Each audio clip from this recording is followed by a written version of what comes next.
他一个么对算着，基本上可能这个一么对个外个方向个海呀，基本上那个一么对算着，你那个么几百那个的，弄老可外一啥算着个自己那东西，我们南面里是得来个了一个，你那算着一米一对个够不来不来？啊，这一算的。SOMDAL number na SOMDAL number na po hisan ang gali gali katada kapsok ay number 8 wi pang ay number 7 wi pang di number 7 wi pang number 8 wi pang ngangu number 3 na kifung na ka arata la kay na kifung na ka arata la kay na kifung ka ri na no khasa yellow kya ka ti ko ka ko Yari say guru lungsan lagi na kala Malunga lagay na rin palagay niyang certainly ka aka reminds okay goal post ngalem chili coach meninga kate mga ning mialu goal post ngalem chili coach meninga kate mga ning mialu ari li peningong saktele goal post area chili Coach meninga kate mga ningmi kawai kji reminds atle that leader goalpost area chili coach meninga kate yari mga ningmi alu kji that leader reminds atle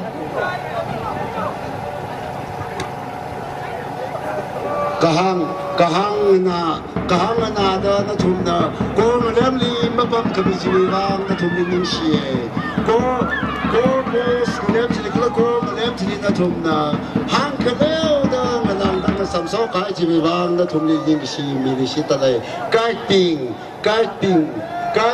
na thum na la kai yang sang mi la ma na thum yang sa ta lai ka na thum na kai yang sang mi lo ngai ngui fan SOMDAL fans.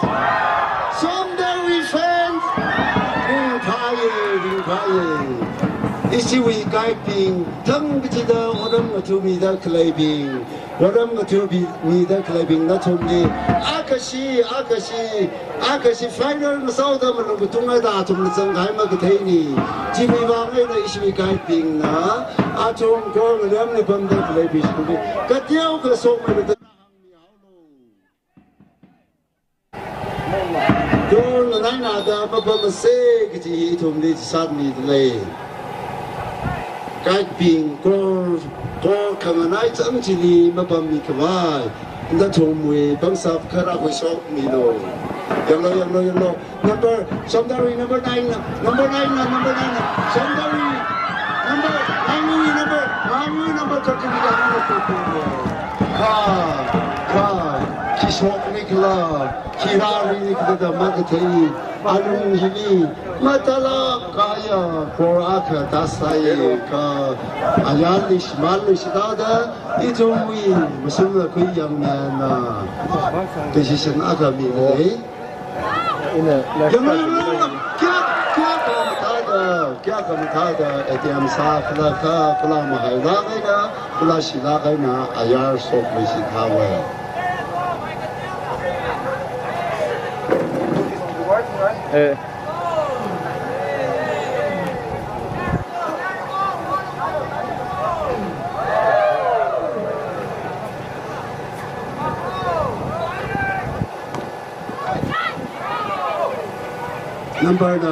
Number the sabang Rishida. Number yang ng pagit Rishida ka ayalis man Rishida. Ari kangasay Manila. Kangas itong na scoreboard kiyang sitaran kangasay Manila. 1-0 ngayon 1 SOMDAL 0 di Saturday. Akamang kamadaya born.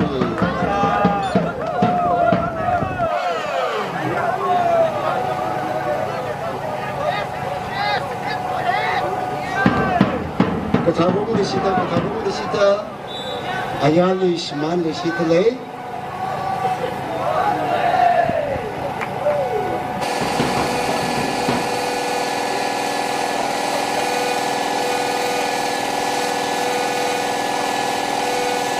강력 강한 곳이야. 그냥 빙가 뚝뚝 강력 빙라 뚝뚝이 강하자네. 뚝뚝 자야가 다다범 그 사지나 알롱상할 법하이. 지위방 머리 그 밤머리 보니까 같이 자라가 알롱상냐 마상냐도. 이 좀이 강력 나와야 돼 좀 무슨 뭐 거의 양면만 인라. 강하대가 알롱송. 그러면 나이락 마상냐도 그 또다가 이 좀나 말롱이 뚝뚝 자야가 장주가 거의 강하자네.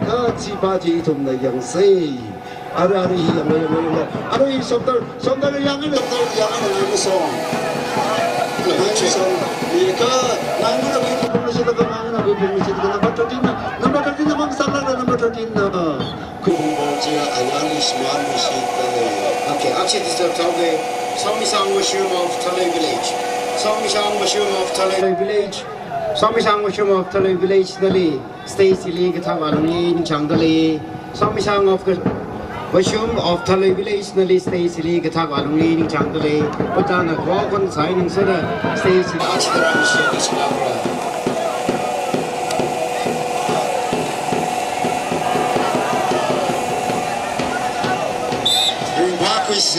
링파괴세 만용기세 링파괴세 오지세 런루시다 SOMDAL fan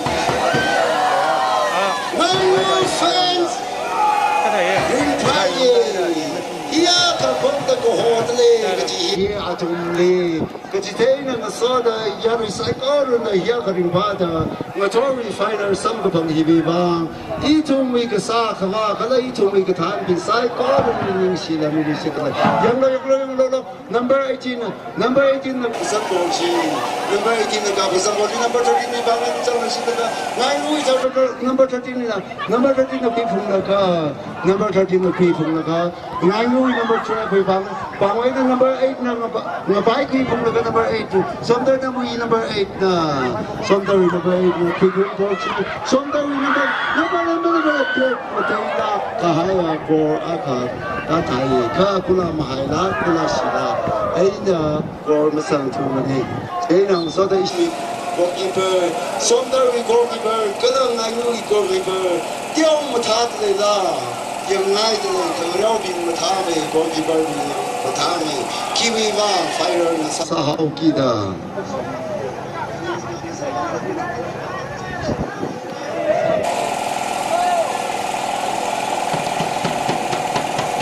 Aratala kai kap kesang boji nang sai so yang ini sangreo ka ayar so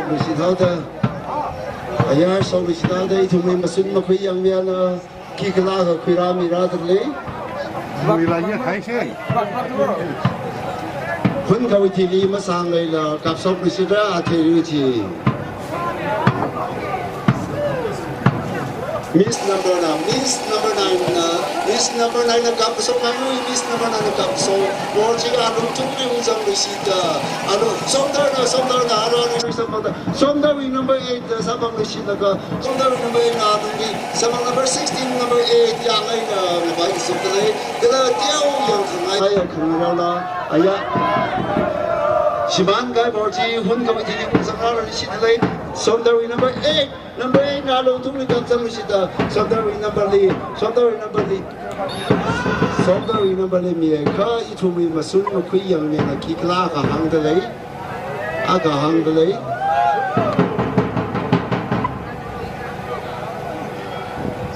itumi kangrao hila thai na kangrao sa da bangli masu bai mo ne ki thai ni thai ku kui na mi sa ka kyau mi lo kai mi thai ku kui ni thai ni sa number 9 na Number 20 ni kapsang bisita ka ayali siman bisita Number 9 ari lang number 9 na sama bisita kapsang boji number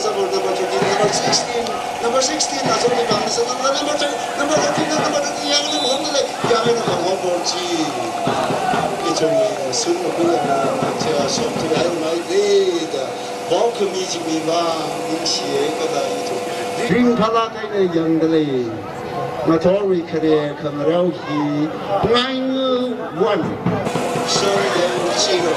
Already, I will say something to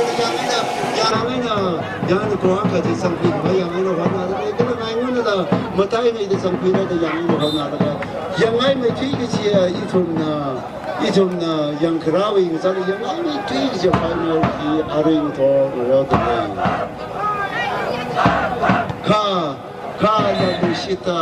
la lu shita hang so nau ki hang na kai vi bang ka da ba na kai bang ka pian na sa mi lo i thum a lung li ma sang bai ma ra lai chi nai la ke na ba ba bai ma ro si na hang ku si ka ni SOMDAL number 8 na SOMDAL number 8 na number mi ko mo ji yang number 6 na ka ko ka bong di sang ni chi ni mang sang number 8 SOMDAL number 8 na ka sa ko chi sa nai number 2 ni bang ni samang ni si ka ito may masung na ku yang ni hita da salo ki ka ka le ngay người số number na cặp số này gì chứ đấy number 16 là cặp số 40 number we bằng luôn không biết là number na cặp số 40 SOMDAL number 8 na cặp số là cái đi cho mình xuống cái dạng này vì làm sinh với mà mình sẽ tháo cái number 8 mà SOMDAL number 8 số cặp số này gì chứ đấy số là cặp số 40 lúc chúng mình trong cái number này number 18 ni bi shi ka number 18 na be phong ni shi ka number 12 number na be ba ni ko chi shi ma ni shi ti ka lang nu we fan SOMDAL we fan bang ka se ye jong ko ho bing la bang ka se kup sang ma ma ta ni shi ma man de le kup sang ma man de ye jong ko le ta ko ho la ka ring ko phai na yang ring ko phai sa se bang me se ko ko chi la bang me lo ara de ngai nu number 12 na number mi ung la ka number na phi phung na ka number na phi phung ke so si sa ni mai ne i tu mai ma sun ma yang na ka mi de e so si sa ni mai ni ka la ni mai ni ka la mi tu mai ni就好的光里生了的推你，个沙拉不个早呀，沙拉那推你那个没了的可以。这种个大脑病，丢，没他的没了米的，那种没了米的可以都晒过了的，挺快耶。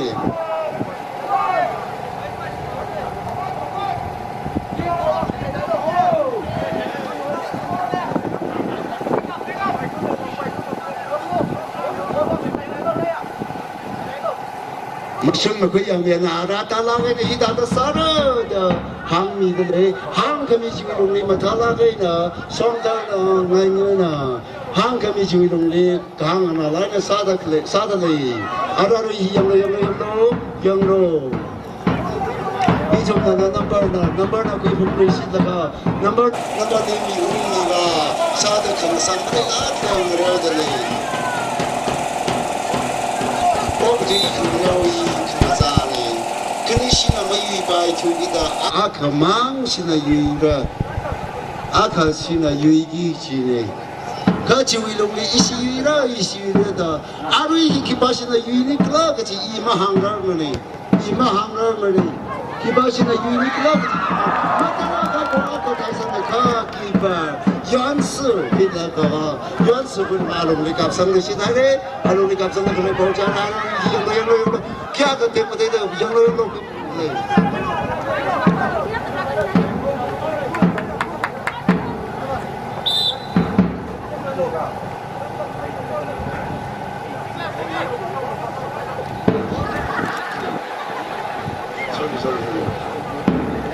Ring pai ning xie yin yo nai san na mo sum san ka bi chi mi wa na zum sai ko ni ni ma bang so ko le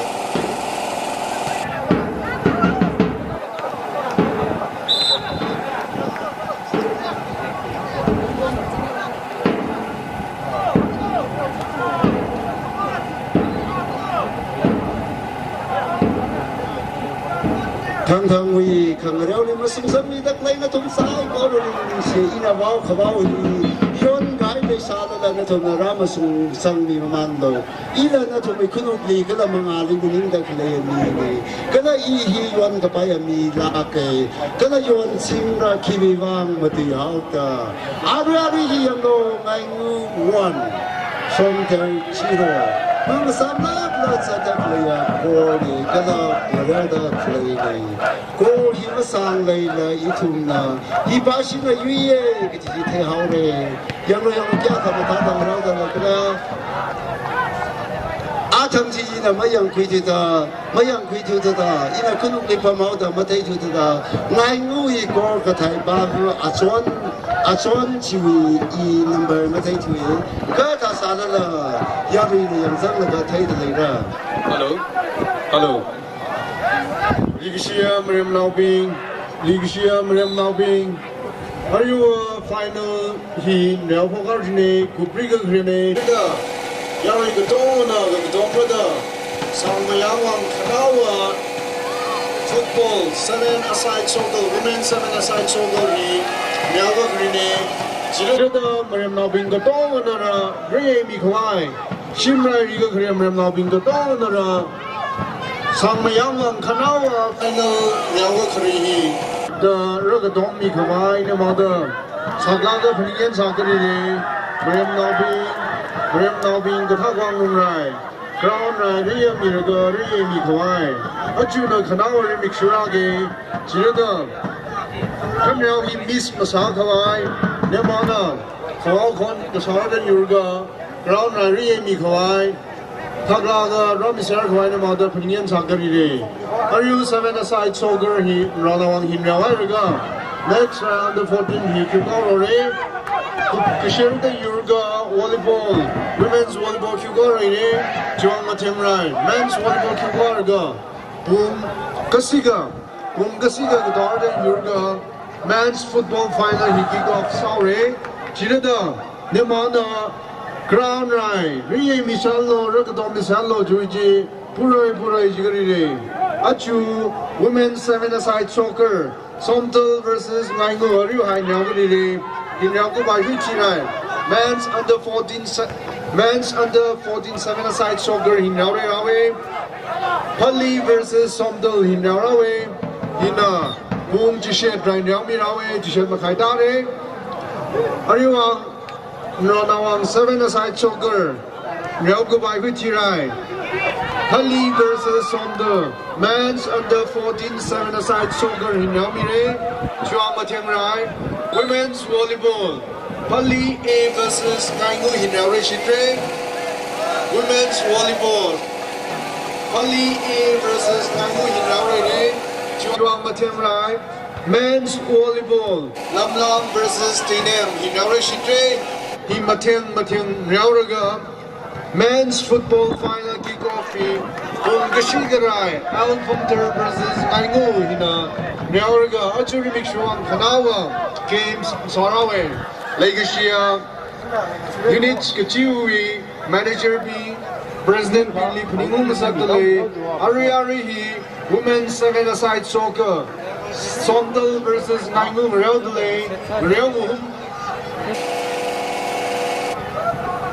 Real Muhum Delay, Jena, Ariari, NGAINGA, SOMDAL Lee, 1-0 in a Real Delay, Yari being the Dongana, Units being the Dongana, Ragadom Mikavai, Zatuli, Sakladina, Puningum Sakna, Ari, Women's 7-a-side soccer, SOMDAL versus NGAINGA, Real Highway Chile, men's under 14 7-a-side soccer, he, Halib A versus SOMDAL, Real Mira, Jumtang Lee, women's volleyball, Halib A versus NGAINGA, Hingrera, Chumatang Lee, men's volleyball, Lamlang versus Tinem, Hingrel, Lishitra, Chumatang Lee, Kanawa Sada, men's football final kickoff, he, Bung Akali, El Punter versus NGAINGA.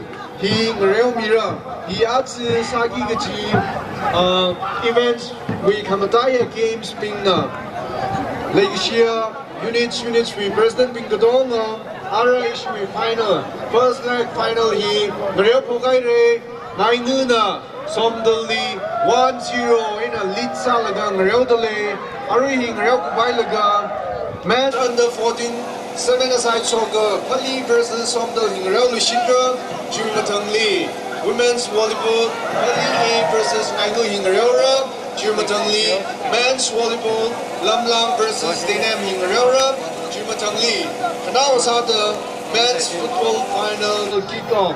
Hipung Akali, Real program. Al Punter versus Nainu Hinang Real Milaga Ajui game si Hina Kanawa Sara Gajihi Yari Gatong Ali Ladli Laduja Chitagami Gasana.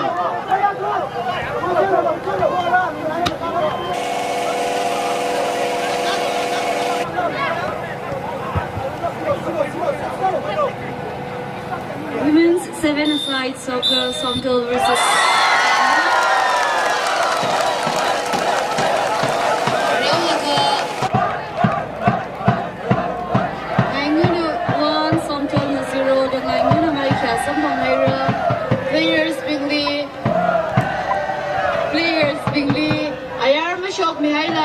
line up Sanaka issue with someone he players being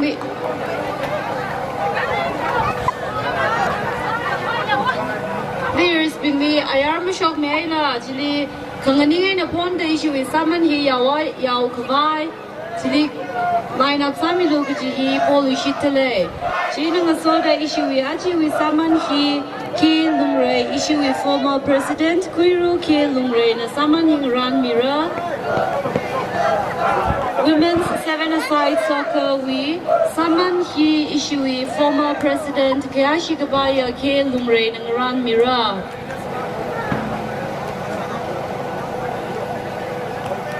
Saman Hi Ran Mikukahai with the Jemli issue with under 14. Men's under 14 7-a-side soccer in Real Lushidra. Players being ready sada lineup Samirum Kavai Gijila Botele. Kala issue under 14 7-a-side soccer inspection issue Kyashi Gabaya Kuiru Lungray Bashir former Field Marshal Samira Latrida issue men's under 14 soccer Soccer inspection issue former Field Marshal Kuiru Lungray Vashimna Samira.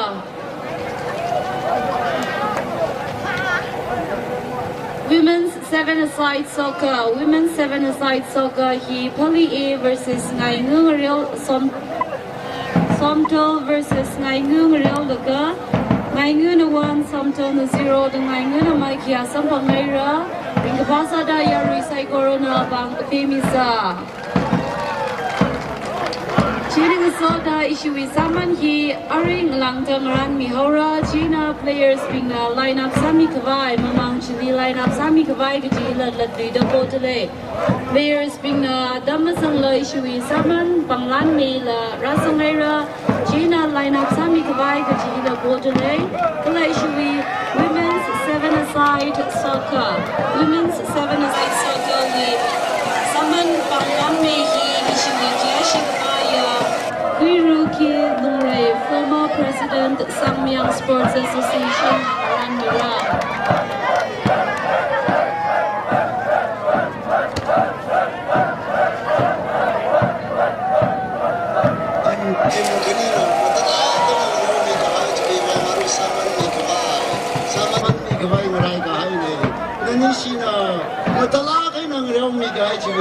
Association kada rayong da clubing na ringa pa konsol kale ok tili khangaro khanghan ko hoye khangzane akashina yuide akashina mayimre players kani nani shina ngai no SOMDAL diva pramilo. Women's 7-a-side soccer we Saman Hi Mishok Kawai players Kanini Shina SOMDAL players Kala Ngainui players na Mamahili line up Sami Kawai Kala assemble Sami Kawai Gijila Duda Jitele.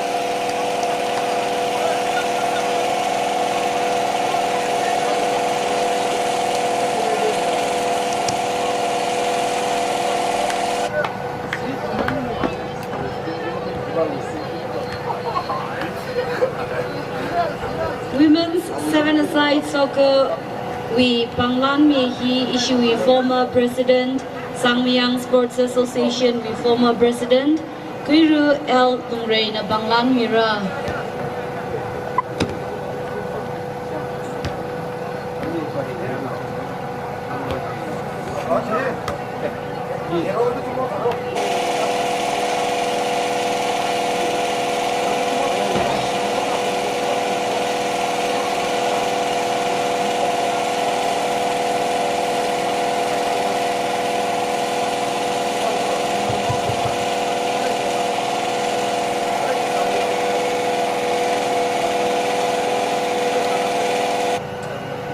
Điều thờ một cái nhà cái đầu này là nó bị quanh nó thôi, nó đi chuyển thay chuyển kéo, bây giờ kéo nó bị thay rồi. Nãy belum, apa sih kudu stress ini? Masih, wajib.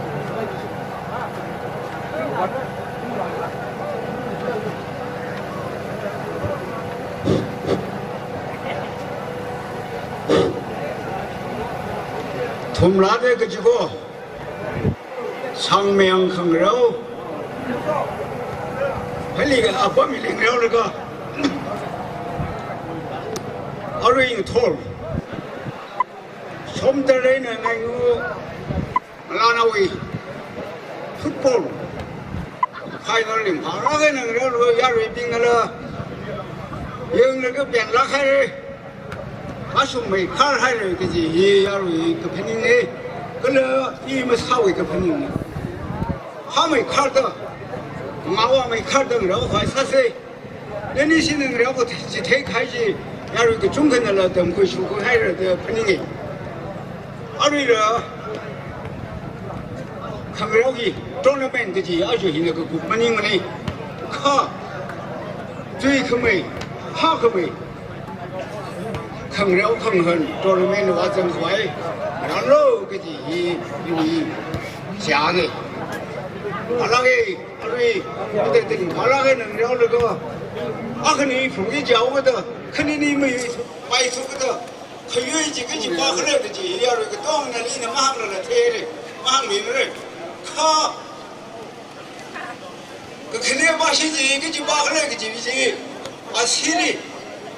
설리게 끌려 사면이 이것도 그 근데 마시지리 이런 사 마시지 미오래 그 그래 마시지리어 뭐 미를 하고 있느니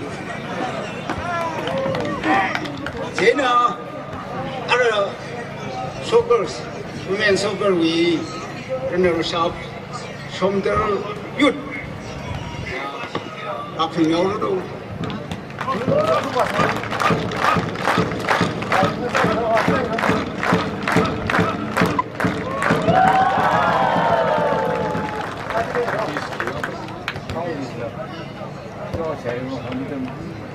쟤는 위너리면 몇시 이거 송수름 담에 선봉 그 멍한 거를 쟤는 미라하우스 얘는 위너리 알아 마이구 신봉을 하시는 그 주의메이 분이 얘는 마이구는 위너 루피스 10,000 그러 주의 동네 설립하게 된다래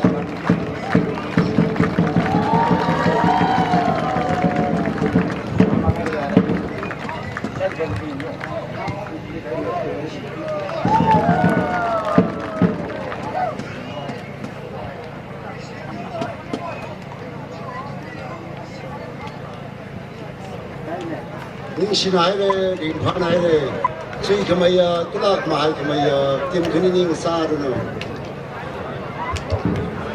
Men's under 14. Men's under 14 soccer Vivang players kanini na lineup sa mikawai gajihi Potele. Men's under 14 players kanini na lineup sa mikawai gajihi Potele. Men's under 14 7-a-side soccer hi final match Pali A versus SOMDAL ng Reora. Hiwi inspection issue former field marshal Sangmyang Sports Association with former Field Marshal Kuiru V. Lungray na Inspect Samira. Players na lineup sama mantale laka. Players list Pashok Mitale, SOMDAL Blue Jersey, Temshim Kamrang, Chelsea number 9, Bengam Kamrang number 5, PS, Roshon number 7, Warling Riva number 14, Somikan Riva number 4, Ningom Riva number 1, Warisung Kamrang number 6. Substitute Rorsung Kamrang 16, RS Jimering 13, Kayam R Shimre number 12, Raisem Pum Kamrang number 15, Yermishang Riva number 3, M Havon number 8, M Paningbom number 10, RV Chukmi number 19, Ringahan Kamrang number 20. Pali A. Men's under 14 Pali A, we players list Bashok Mitale, Rantam Awungshi, captain number 11, Zing Worthing Bai Kamrang number 18, Jahan Chui Awungshi number 4. Men's under 14 7-a-side soccer he SOMDAL versus Pali A Nangreora. Ishiwi Inspect Sami Kikacha, former Field Marshal Kuiru Lungray Vishim Narazangaira. Players Kanini na lineup Sami Kavai Kajihila Tuida Jite Mitale.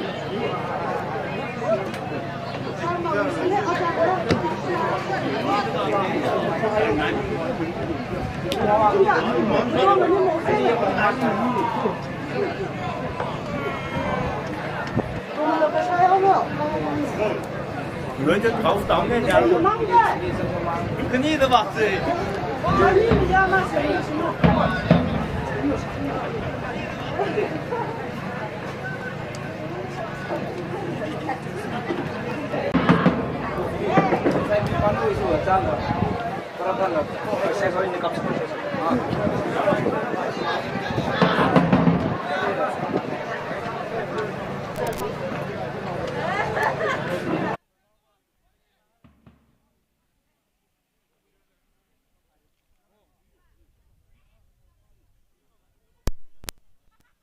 Women's 7-a-side soccer. Winner he women's 7-a-side soccer. We winner he NGAINGA na Sampangaira Ashui cash prize na rupees 10,000. Inang Sota certificate. Cash prize na rupees 10,000 and certificate. Second he women's 7-a-side soccer. We second he SOMDAL. Cash prize rupees 5,000 and a certificate.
Hello, check.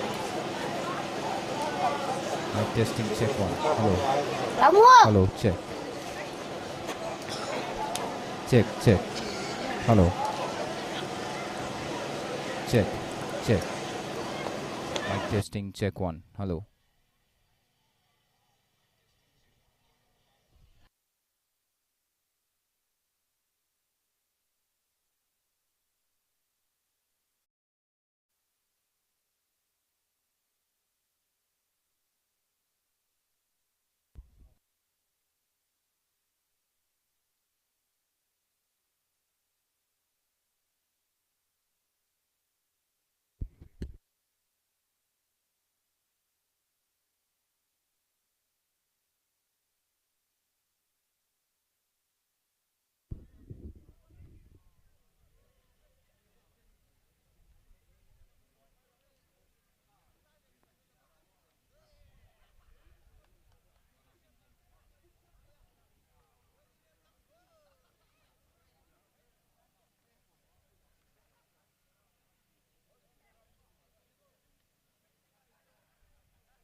Kachikatana Pesa Tatunga Hileaka Amauni Soda announcing Botini claim Rasami Baira Kachikatana Pesa Tatunga High Shmanga Hileaka announcing Botini claim Rasami Baira.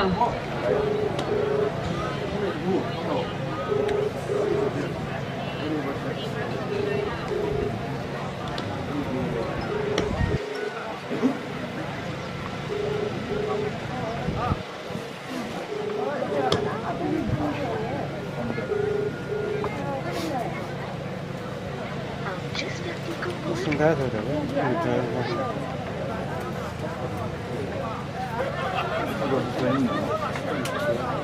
Thế how lo ox cable gì? Con là pin tham thế con là lấy sắm đấy thì đã làm gì? Đâu về lấy check xác cái sai cũng bỏ rồi.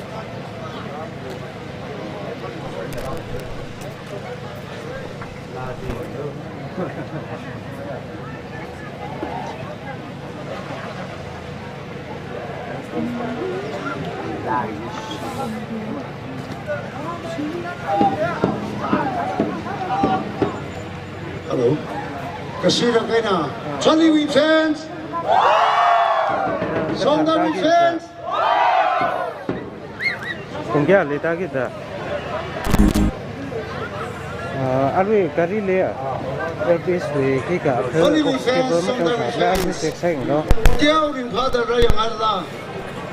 Ichum hayam bina. Kêu đình father yang đây là. Ari hi masang đây là học phong bisi đâu đấy. Ichum na. Wow. Chỉ cho mắm lại mà đấy. Ichum cái hồ đấy ichum. Quan song đấy. Ka. Ichum mắm lại là bài mà ra. Lại mình sẽ không phải mắm lại là bài mà đấy. Cái đó mà mình làm gì mà mình phải cái gì là mình sẽ làm.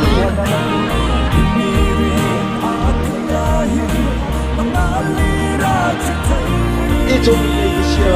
phân đi ngay đi chung lịch sử phân đi ngay lấy thùng đi giấc mai thấy người hôm nay là hậu đờ trong khi hi vọng chơi thra suka akashi các piramid hi vọng mi là cái thằng răng mà hậu đờ mi là cái thằng răng mà hậu đờ cái là officer bình cái chung cái răng hậu đờ hi vọng cái là chung là yang ai hậu đờ i chung vi lấy cái xe phali vi cái là hồ si vi cái bình cái chung là chơi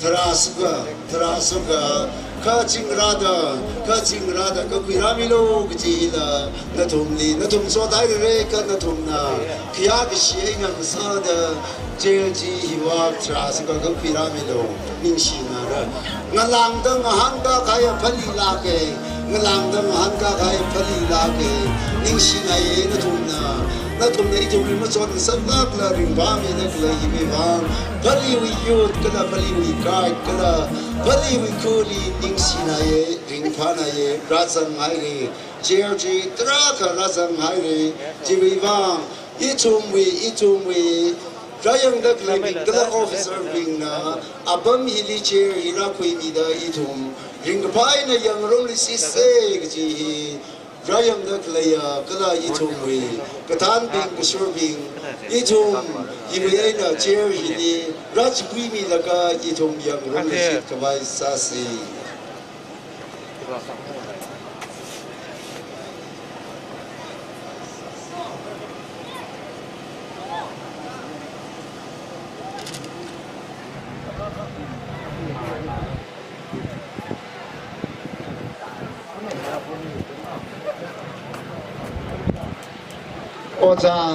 oza thanzi bem sukoi nali hiwak dingzang le na we azat li yang ka na jimik na ka kasan ji ma khang rar ki ji thali oza thanzi bem sukoi hiwak tang sangai nali la itum na yang rum ngai hau da hili churcha ka hang hai re je na oza thanzi bem sukoi hiwak khata mi la ga itum yang rum se yang rum se na asam ba kong ri kisang sopai ki be wang kala je ka na li jimik na kapsan dale ji tum khayang maring pha mane ji wa kai ji be wang ai na ki wa itum so da yang se ta lo Men's under 14 second match men's under 14 7-a-side soccer final match here Pali A versus SOMDAL Moreira China players being the lineup Samiolo itu may match hopok vai salsa.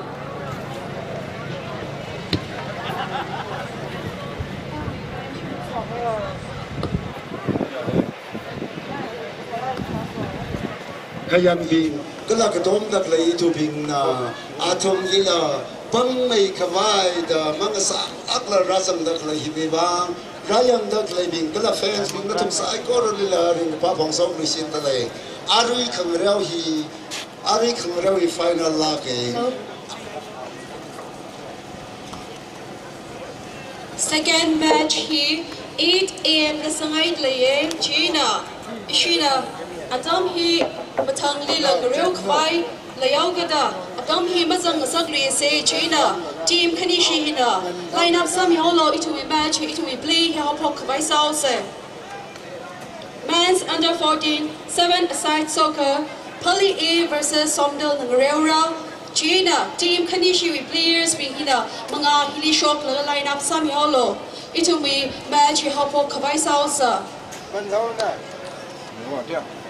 Pilanwa chingli aswan tam te chuwi na ting shit khui hai laka ari khanawa final hi kulama haila kaina somder aina phali e sambang dale naw mai thui ki ja khang reong saure aju chim shoi na chimi bang aina kula khama hai somder aina phali kulama haila kale nani shina ari ngathori kangreu ya hopoki ji wang nani chi ningai kamata kala yarwan kamata chi bilung ngreu mi ra chi hi ja le bi sit ka sanga chi suda ya bi tra kha ra yang de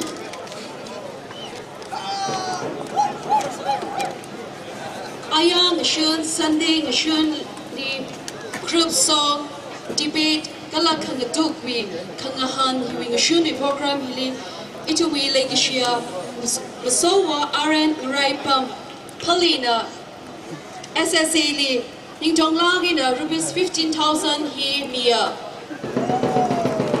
kala kanga duk wi banglan me hi Livingston Mahak ngai ngu na samia anala SSA li legacy kala ning legacy na kala ning dong lagi na rupees 20,000 hila mia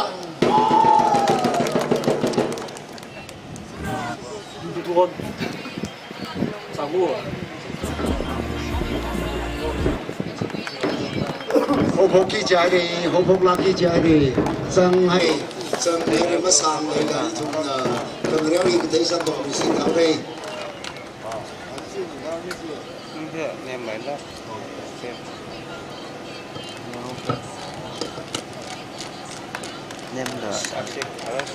second match men's under 14 7-a-side soccer here Holly A Ina SOMDAL ng Real Mira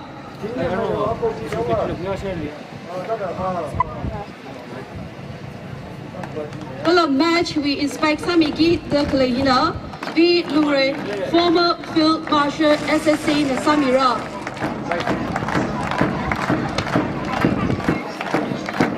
inspect he V Lure former field marshal SSA na Sami Dele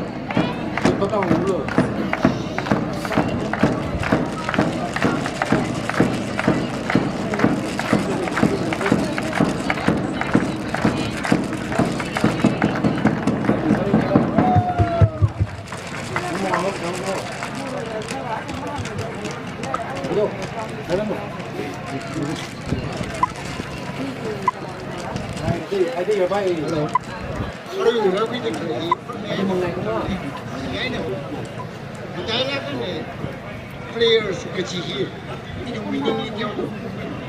Sebab benda tu ni, kena area nanda tu ni guys stage ki, bukan apa. Ia orang kata dong nanda tu ni moral, kata tu discipline, kata tu spirit. Namedre. Shantar. Namedre. Ini tu na sas tegi kecil play field. Jangan, no discipline. Namedre na. Kuiru kalau jika nali shantar lagi play field ni shantar ni. Jangan nanda tu ni kangar rau ni. Bimbang lah kan rau, cengkuh datang rau. Kau musai bayam, macet musak bayam. Kau game spirit, jualung ni, kapha, kangar rau jeng rau gitu. Nanti mui rau buat kau cili lah. Nanti mui belum baca kelai, macuk tak kelai, macam mata. Sasi ni kai mering apa kata orang play field ni herai lepas naik macam gitu. Key players aku spirit ni. Jangan orang rau kita kelai. Nanti saya koruli. Ingkap apa? Kalau keping kepangan yang rau tu, nanti kendi sarung tu, cindi kai ni nanti rau ni jadi. Ini silakan.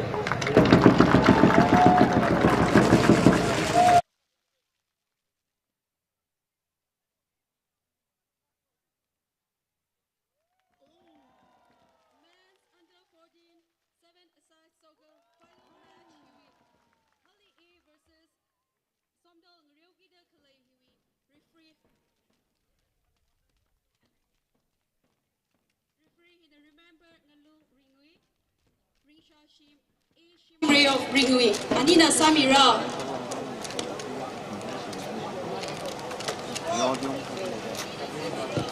Cek. Dikit saya madam Naubing. Aduh madam ada 14 7-a-side soccer kini awak cari tak kerja misalnya.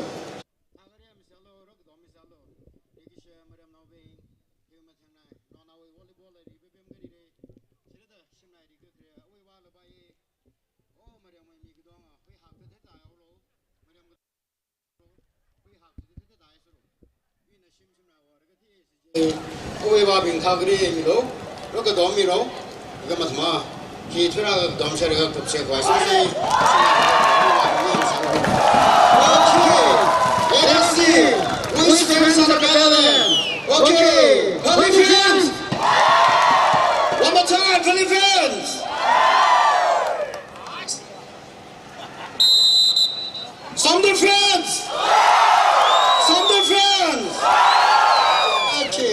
versus the both team.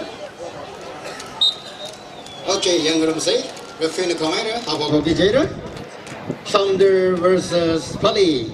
Nanailag Haya, Walla Sakung Roga team Kaning Reo Kijera.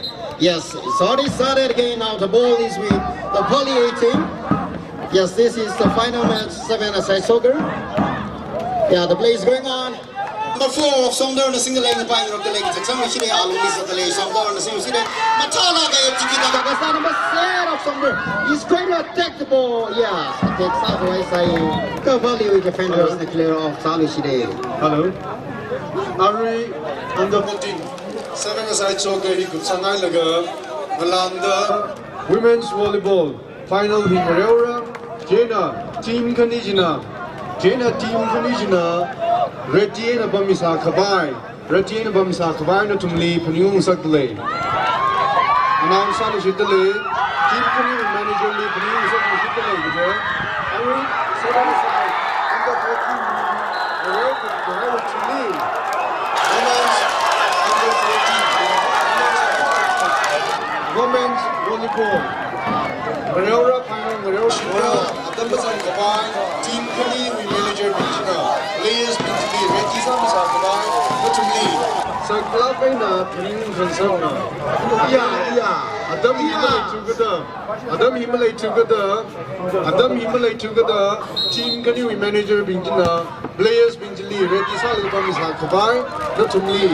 Team kan you manager ni sekelah kena pening concern. Ari yang lo. Ari SOMDAL 1 ngai new chiroli chatalai.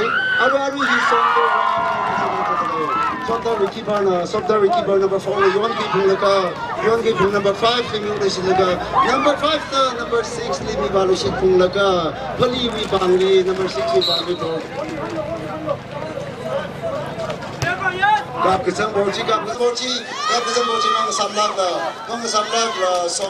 SOMDAL resai song sadale ari yang lo Adamji mobile ko pili ka ari na to thing sangai de le dia SOMDAL 1 Pali 0 isata ne akamang matai le ka sadale ka taran nikla I chumna dami nu ne khang reu sau da gup sang le ka ki basina unikla ki basina mai unikla kani wi na sa le ma ki akhlai re hi ok thui khanga cha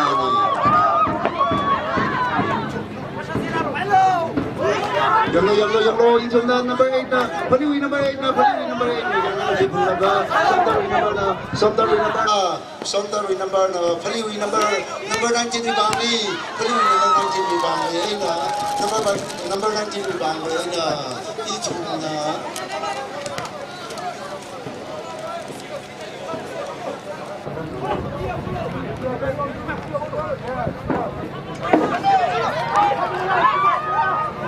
SOMDAL number na number le kabong milisit laga SOMDAL number na kabong milisit laga SOMDAL number na ari sim kung sa number 9 ka goalkeeper na matana ye keeper na manse filaga tuni kada kisang borji paliwi sa SOMDAL milisit ito rin masim makiyang bena yang thailagay na kala matalagay na ito rin masim makuy sa Hello.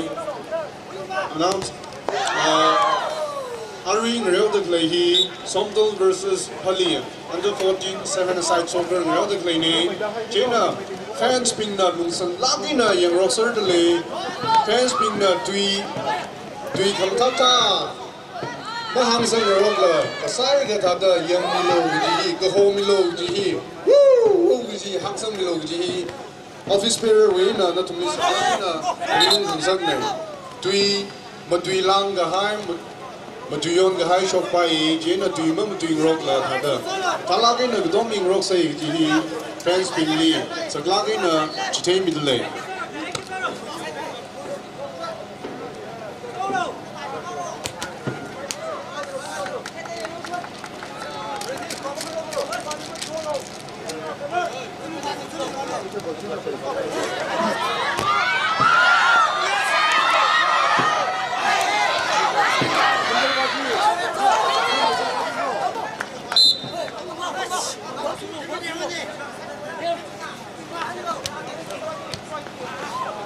mà thấy là cái nào cái mà thấy là cái nào bữa đó thì yang là cái bèn lá cái nó chung là nhưng mai cái mà ta cái là nó chung với cái thêm cái số là cái răng rau vì cái nó chung bình là tra cái players vì nó chung bình là team cái này thì ya rồi nó yang mai cái này ya nó yang ya nó cái mà ta mấy nó cái chung là cái ya nó cái mà ta thì shit là cái number 6 na sao bằng cái là number 6 thì bằng cái nào cái là number na gặp sang người kia đấy Mr. Number na gặp kasang ball si Mr. Ibang na macam na sila ka. Macam na sila ka. Sandal laro na kuipong dalay. Ari lamang kasabla na kuipong ni. Ka ball si Ayat Isman na si dalay. Kung gawin ng liyo umang natin lagi. Ara tumsong Clara tumsong kapsang na sila rin. 이좀 나 히 그지야 나가 뭐 순무 구이양네 만인 두기다 히 그지야 마항세 그 사파스 오진 파이 오히 다이 그지 다라게 뭐가세 이좀 뭐 순무 구이양네 만인 두기다 이좀 나 사파스 그지 항세 그라린 바다 방가 비세 그돈 대라는 그돈 금이지 왕인시에 아루이라 양로 아루이라 그만 다 주위로 그러미들래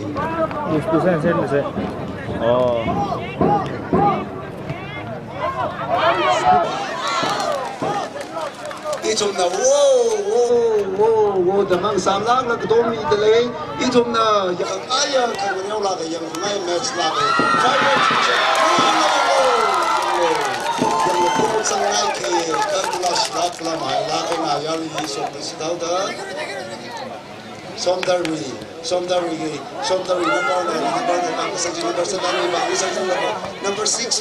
number 6 we bangli wali shit naga number 6 na alam mo ano ka sa mata ka aga sort la kyo mthala ya o da yari na gadom da lahi jin bhai Somdal number na arata Haliwi number na arata la yarisman na sa kisit lain Aru hi masam la itum na atay ji han ka san tay li shitwe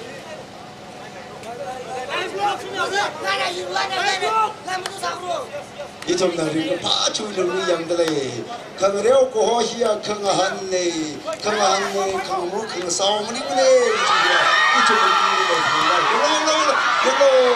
Somdal sasali shidika kibarna baila kay na kita ga anong tunay ka sa bonji paliwi number 8 we bani kila paliwi number 8 na paliwi number 8 number 6 ni bi uli shit kung laga number 6 na number 19 na sabang ni shit laga Somdal number 5 na sabang ni shit paliwi number na kapsang ni shit ay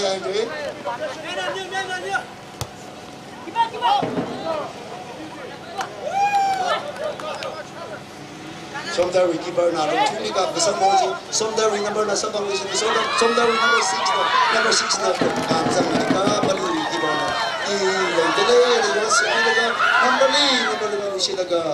number ni sila ayar ni smart ni sila kun kami tili mo sangar ni sila re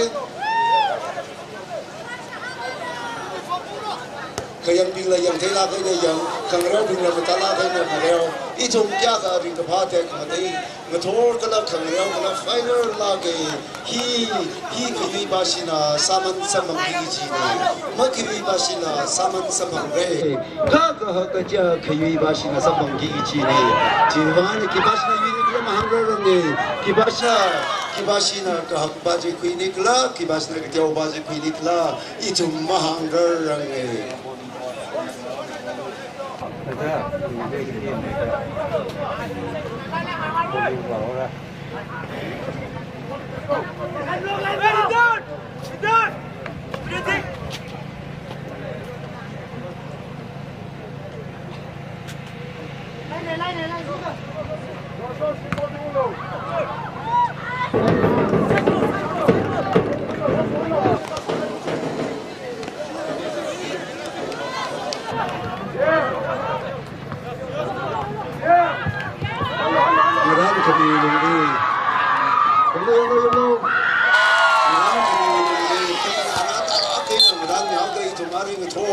khang rau hi ching ri ai na yang da klei ni ara ta la kai na chiel hai ka mi ka la ichum li hi da da ring ba khang sak phali wi yut pi ku ni ning si ba mi si da phang sa da la yellow phali wi number 6 na people ba number 6 na na ti ba ni number na hom sa da ka ayar so mi si dai re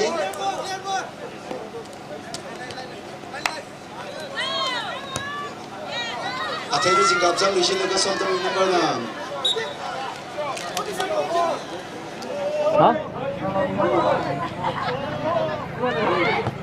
gì à cặp cái nào bị thằng sắp cái cặp sắp ra rồi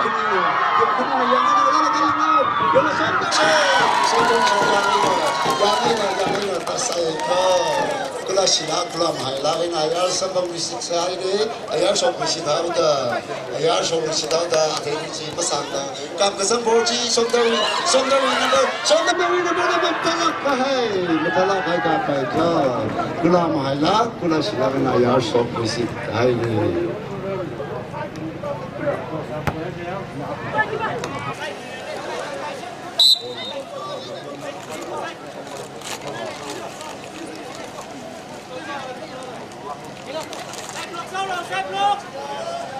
itu mui lagi sia maso na khang mi ka phiran we a ching ni discipline nei na kai na ngro da flai tim khani phiran na cho thai re i ungai hai re i cho thai re ti sa la khang reo hina ko thu da finer khang reo hini ala khang naga philan la khang naga na thumui wang ning mi te le philan we aching le tu ni shit khui ka hai tim kani matala kai na ngalong mi le matala yari na ti ni te na kai le number 8 phali number 8 na koi phung na ka phali number 6 li mi ko ji phali number somdawi number phali number li ka bung ka ba sa la mang sam lak la ngro da le ni number 8 ka sai ka keyboard yosep ka lumbi ka san borji adri lumbi ka san borji ayali sman lo si tale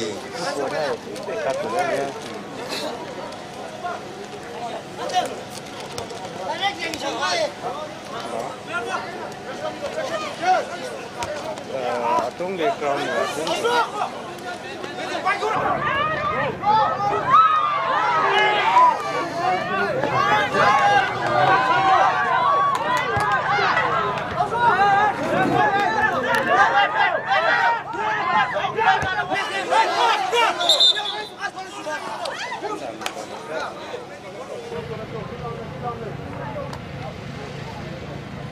Rajang Mamandale, how kita itu mui ko hi hang milisitale, SOMDAL 1 pali 0.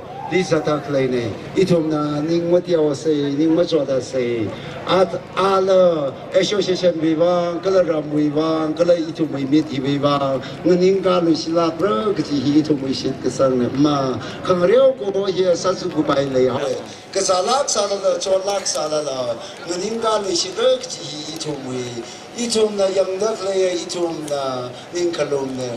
Nganinga hai re pali number na nganinga chi vivang da king ka pha bong so bi sit le lan lu sita pali we fans SOMDAL we fans tiêu ring phala ring ka pha ko yi tu bi bang li kle ne ring phala ka na wow da itum na ning ma sidang saklat la mriam ma sak tak le hi vivang Ari hi hopok lagi jare.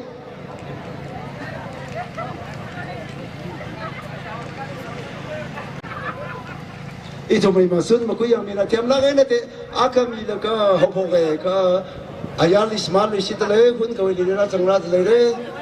Oji hun kau dira changrat isitale lere. Sama lele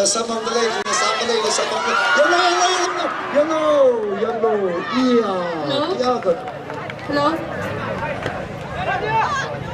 Third match, women's volleyball, Poly A versus NGAINGA China.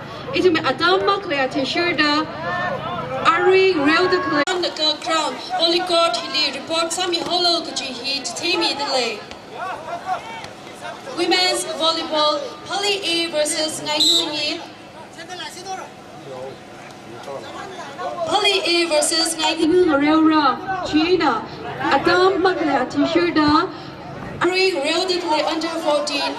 He will halftime the Dam Shida. Women's volleyball we Hopokora China. Team condition in the volley court he report Sami Holo which he semi delay.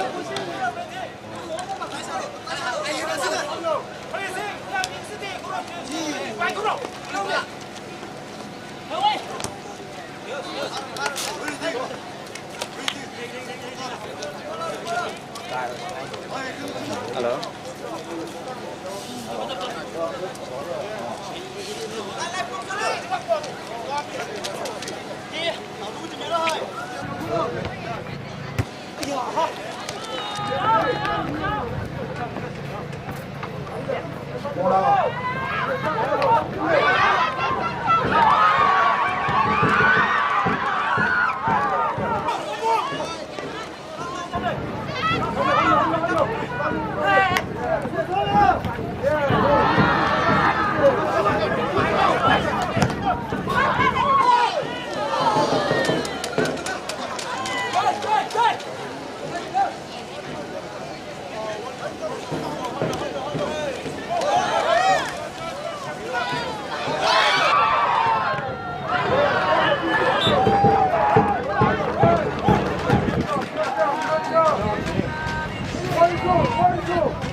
Hello.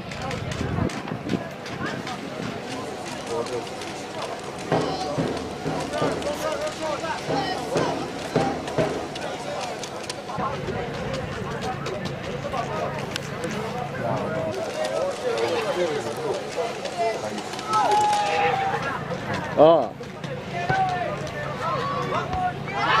No.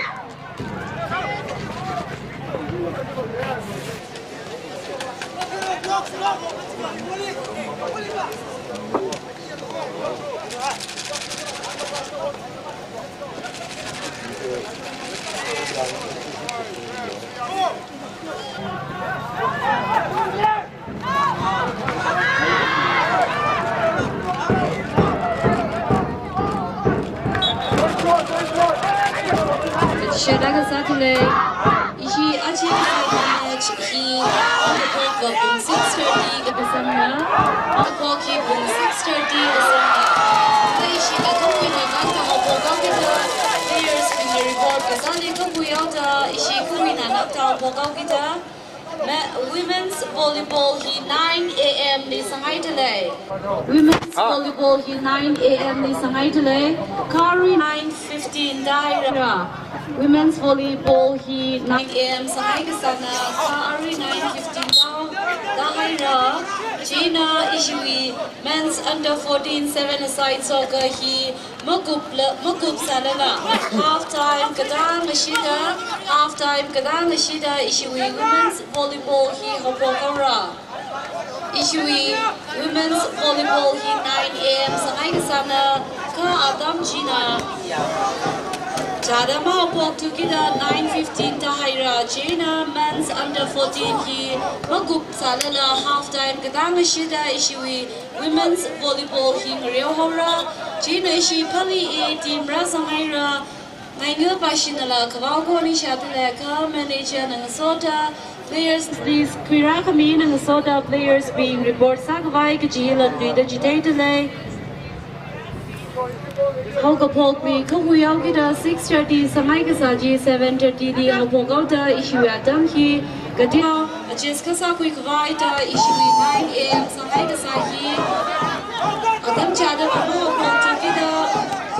Women's volleyball he men's under 14 7-a-side he halftime Kadali Mariopogora China Ishui Pali A versus NGAINGA Mariora Pali A Bashira Samaira Ishi NGAINGA Lakvako ni Shatalaka players in Minnesota players Lees Laras Bama Samari Kuchini 的指定队。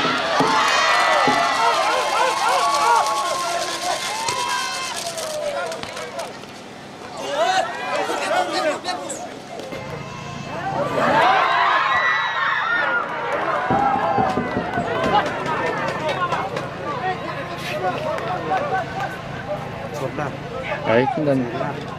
Không cần.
The women's under 14 final match here.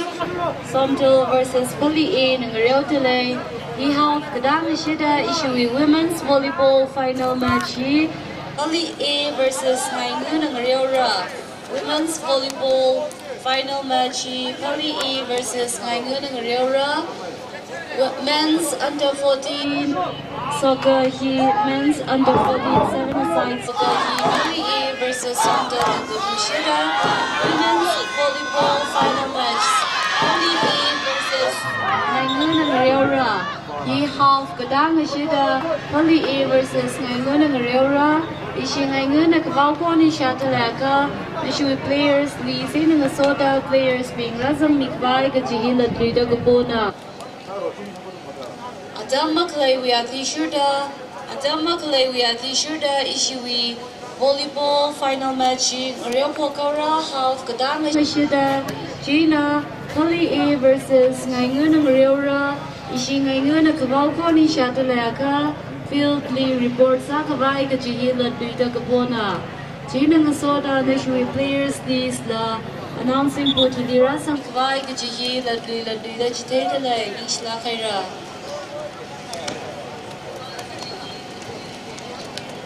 이쪽나 그런 그들이 양로의 시기지네 西为也就是说看个了上好的、内好的、上好的，看个了看个了肯尼啥的一种基本上一么可能比少的，那个不是啥不管的，肯尼人的样一起呢，一种样的来宾，一种样的来宾，我们不样爱啦，那种的一样爱耶，就是这个帮会那个样一家当然爱呢，阿里呢错戏，一种呢肯尼一样容易一起呢，就是话呢一样爱没，就是那个帮会咯。Abi ko thori ka bang kui atam ne na ka bang kui la ka na wi yang ai mai ti ki je ka ro yang lo ara ngai ni lo ka phali lo ra sa mai la ka wi na su ni bu ni pa sang la ho bo gao ki chi ne ji ni ba ngai na ni shi la ka na sa ni la ka i chung ka yang bin la i chung ka yang bin la ho ni bo song la yang ka bai ka ran ko kai ne Arari yang lo, mang samlak la, kung sam malay la, ngrew sa tala. Kay kiwi ala dongde, somde wan, kami siron sa singkali, sino mga sayrangi, somdal wan pali chiro, hindi pang sondale, itom nagkaka yang ngaya, kung ngrew kala, matorwi, finer kaka yang ngaya kung ngrew kala, yang lo, arari, Bali na kuipong na ka, bali na kuipong na sila ka, bali na ulo sila.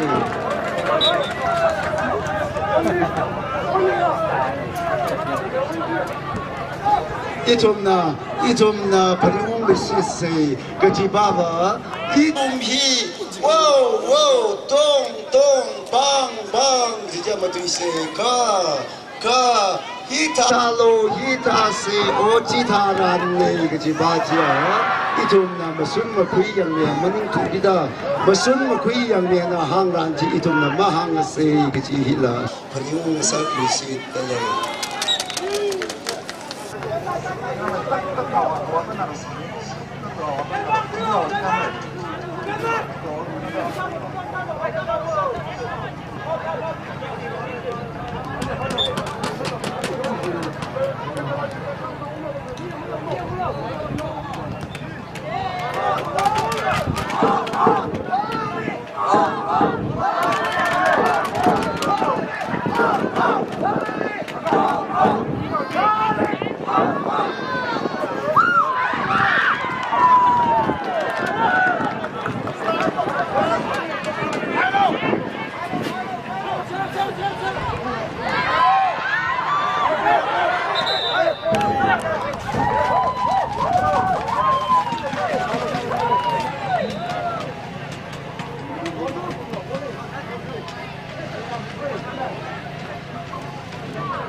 Women's volleyball. Women's volleyball. Women's volleyball final match hi Pali E team aina ngainga team nang reura. Players kanimi na report salira. 这里个是他那个被的减少了。 Atam chadara kuwa. Jinang soda arui players li si padami dele. Pali E volleyball team women's. Sonim Ramshan pack number 6. Bamir Mashangvu number 4. Don Repi Awongshi number 13. Sirawan Ramshan number 8. Rinchui Awongshi number 3. Shimbam Mashangvu number 9. In Ringpi Rainam number 1. Semilar Rinam number 10. Nimshi Jagoy number 7. Ngainga women's volleyball team. Wankui Winnow number 15, Layachan Winnow number 14, Yaingam Winnow number 9, Yuying R. Shimre number 12, Chonya Mahak number 4, Miyirwan Kapai number 13, Wanting Winnow number 16, Namshampi number 11, Nimri Mohon number 3, Chanchang Maray number 18, Yang Miben Mahon number 7, Nimshon Winnow number 5.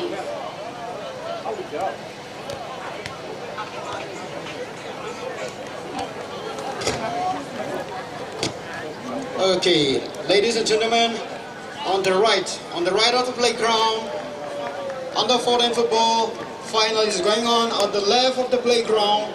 Women's volleyball final match is going to play between NGAINGA and Pali 18. Bright green sang the Lehina, Pali